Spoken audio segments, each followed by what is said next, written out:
Biz Rusu bugün tanımamışıq. Biz Rusu 1804-cü ildə Gəncə qapılarına dayananda, biz Rusu Sisyanovdan tanıyırıq, biz Rusu 1828-ci ildə Azərbaycanı Türkmənçayla ikiyə böləndən, zaman-zaman erməniləri Qarabağa köçürüb sonraki problemlərimizin əsasını qoyandan tanıyırıq.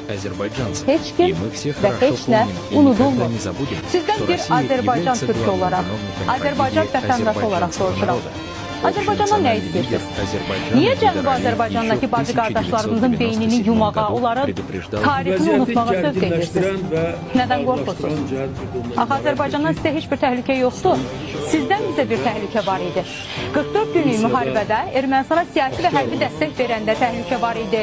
Türk dünyası birdən daha da güclənər qorxusu ilə Zəngəzur dəhlizinə mane olanda var idi. Maliyyələşdirib biz tərəfə göndərdiyiniz bir neçə şəxsin teokratik şəriət dövləti qurmağı planlaşdıranda sizdən bizə təhlükə var idi. Yer gəlmişkən həmin şəxslərin də indi layiq olduqları yerdə. Həbsxanada olması da sizə bir siqnal olmalı idi ki, Azərbaycan əleyhinə çağırışlar etməyəsiniz. Ermənistanın 30 il ərzində işğalda saxladığı Azərbaycan torpaqlarına Tehranın tırlarla göndərdiyi silahlar, yanacaq və raket hissələri hardan gəlirdi? Nə üçün İranın səsi Bərdənin, Gəncənin, Tərtərin mülki əhalisi bombalananda çıxmadı? Əgər siz bugün İranın hərbi obyektləri bombalanır deyə Azərbaycandan səs gözləyirsinizsə, bəs siz niyə susdunuz həmin vaxt? Bəs siz bəyanat belə vermədiniz?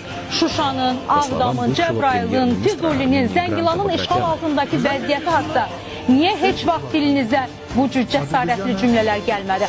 Axı siz də müsəlmansınız və ermənilərin tövləyə çevirdikləri məscidlər sizin üçün də Allahın evidir. Bəs niyə etiraz eləmədiniz? Əslində sizə daha geniş cavab verərdim, amma sağ olsun Cənubi Azərbaycandan olan bacı qardaşlarımız. Onlar sizin cavabınızı çox yaxşı verdilər. Bütün bu sadaladığım həqiqətləri farsdilli ittihamçılara Güneyli qardaşlarımız dedilər. Bir də ən pisi bilirsiniz nədir? Dilimizi bizə qarşı çevirmək istəməyiniz. Farsdilli segmenti necəsə başa düşmək olar, amma bizim öz dilimizi bizə qarşı çevirməyə cəhd göstərməyin. Tezislərinizi elə fars dilində cəmiyyətə sırayın. O torpaqlarda öz ana dilində danışmağa həsrət qalmış Azərbaycanlılar var. Dilimizi bu ifadələrlə zəhərlənməyik. Bir də bunu da xüsusi vurğulayım. Təbrizim deməyə elə ən çox da bizim haqqımız çatır. Təbrizdən uzaq qalmış Azərbaycanlıların haqqı çatır.